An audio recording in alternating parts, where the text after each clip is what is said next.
Hoje meu convidado do Momento Lead é José Tomasson, ele que é sócio da Baco Spirit. Tudo bem, José? Tudo bem, Elô. José, a Baco é uma destilaria paranaense, Isso mesmo. E foi um negócio que começou como uma brincadeira, quase que uma brincadeira, um hobby de 3 amigos e está se tornando um grande negócio. Exatamente. A gente começou em 2017, quando eu e meus 2 sócios, nós começamos a querer trazer para o Brasil produtos que tinham lá fora e que no Brasil você não encontrava. Nós tivemos a oportunidade de viajar e ver outras coisas e o consumo de destilado no Brasil não era, hoje está ficando, muito como você via lá fora. Então os produtos que tinham aqui, produzidos no Brasil, geralmente não eram de tão boa qualidade ou então eram muito caros porque era trazido de fora. A nossa ideia veio para trazer um acesso melhor a esses produtos. E que produtos são esses? Que tipos de destilados vocês fazem? O nosso primeiro produto ele teve inspiração na Itália, que foi o limoncello. A gente pegou uma receita da minha bisnona, que passou para o meu avô, que nos ensinou. Lógico que a gente aprimorou, industrializou ela e tal, mas foi o nosso primeiro produto. Na época, os limoncellos que tinham no Brasil ou eram muito artesanais, ou o próprio restaurante fazia ou algo assim, ou vinham da Itália. Não tinha nenhuma marca muito forte nacional, nem nada assim. Esse foi o primeiro. Depois nós olhamos para a Polônia e Rússia, que fabricavam a vodka, que foi o nosso segundo produto, mas hoje é o nosso carro-chefe. Depois, os licores inspirado nos licores canadenses, nós fizemos a Fire, que é o licor de canela. E depois a empresa começou a tomar outros rumos e a gente começou a lançar outros produtos. E dentro desses outros produtos são os drinks quase prontos, né? Exatamente. A gente tem uma linha que são os drinks concentrados.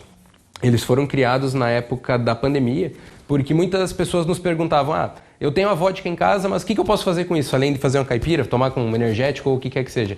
E a maioria dos drinks, eles têm alguma certa complexidade para se fazer, você precisa de outros insumos.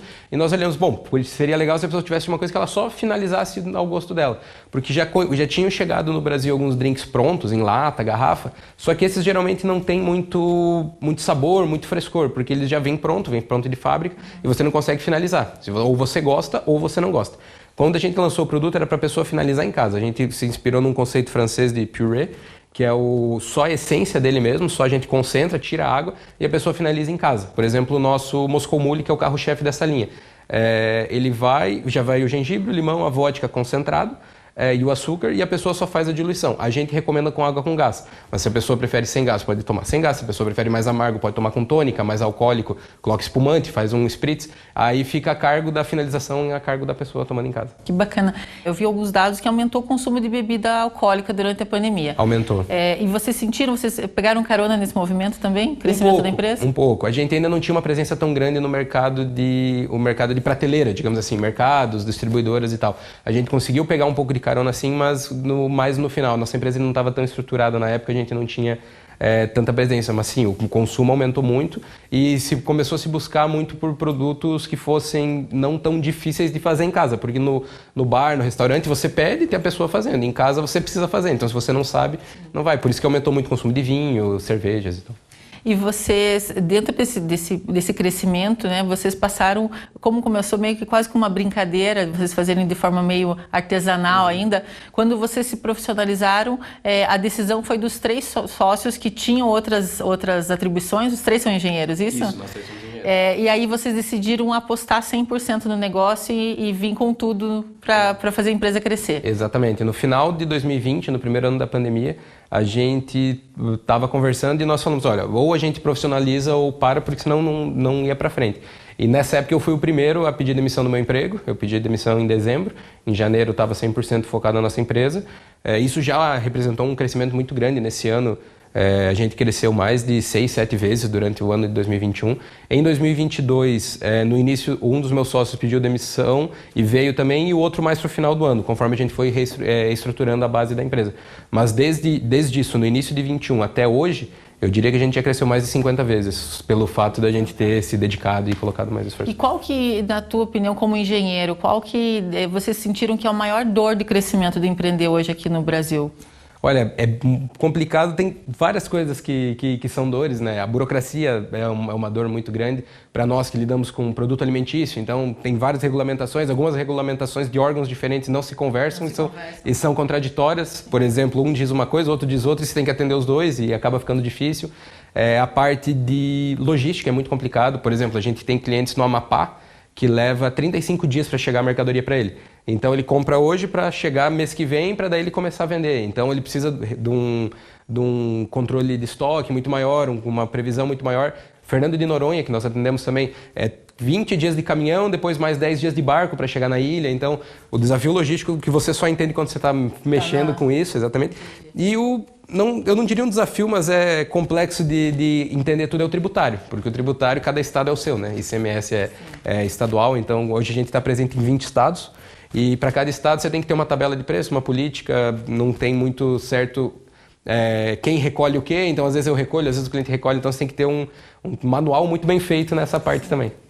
E você disse que você está presente hoje em 20 estados. Vocês acabam também respeitando essa sazonalidade, essa questão territorial de cultura dos estados, essa questão muito relacionada também à temperatura, ao clima dos estados, diferentes estados? Sim, isso a gente observa bastante. Por exemplo, esse mês mesmo agora, que Curitiba foi muito chuvoso e tal, a gente nota muita diminuição, enquanto outros lugares, por exemplo, Minas Gerais, que já tem um clima mais estável, já muda muito, já não tem essa quebra. Então, é um desafio também para o time comercial de saber adequando em cada local. A gente tem operação própria em alguns estados, como aqui, Minas Gerais e Mato Grosso, e nos outros estados a gente atua ou por parceiros, ou a gente atende muitas redes também, então a gente está lá através desses parceiros também. E isso acaba influenciando. Eu já fui em restaurantes que tinha bebida de vocês, mas hoje, além dos restaurantes, vocês têm também canais de distribuição em varejo, atacado? Temos. A gente está presente nas prateleiras de mercados em vários locais. Aqui em Curitiba a gente está em distribuidores, em adegas que são referência, como a Adega Brasil, Bebidas Fani, Adega Boulevard, na Rede Ítalo, pelo Paraná todo, em Minas Gerais a gente está na Rede Verde Mar, Rede Biglar em Cuiabá e alguns outros também. Crescendo em todo o Brasil. Exatamente. Para a gente finalizar, quem quer começar a degustar de drinks, quem quer se aventurar em novos sabores, quais são as inovações, as novidades da Baco? A gente tem alguns lançamentos recentes que são os nossos licores à base de vodka, que são muito interessantes e muito particulares. Por exemplo, a gente acabou de lançar mês passado a nossa Jambu, que é um produto típico brasileiro que vem lá do Pará, só produz na região equatorial, lá na Amazônia, que é um produto tipicamente brasileiro que a gente lançou agora foi uma aquisição que nós fizemos, nós compramos a marca para fazer, que é um produto surpreendente, ele é muito diferente dos outros que tem no mercado. O Jambu é aquele que amortece a língua. Que amortece, exatamente. Porque nós somos um produtor de vodka, a gente traz esses produtos para essa base alcoólica de vodka, que é muito mais suave, fica uma sensação muito diferente dos que já existem, que são a base de cachaça.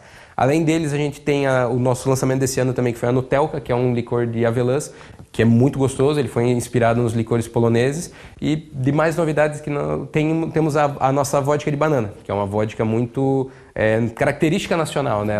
Aqui de Morretes também, né? Que tem a cachaça de banana. O Paraná tem uma grande produção, já tem a tradição. A região de Antonina tem a denominação de origem para as balas e tudo mais. Então, esse foi inspirado aqui no nosso mercado nacional. Obrigada por esse vasto conteúdo sobre bebidas e uma bebida produzida aqui no Paraná e que está ganhando uma escala em todo o país. Eu que agradeço o convite, Ela, foi um prazer. Obrigada.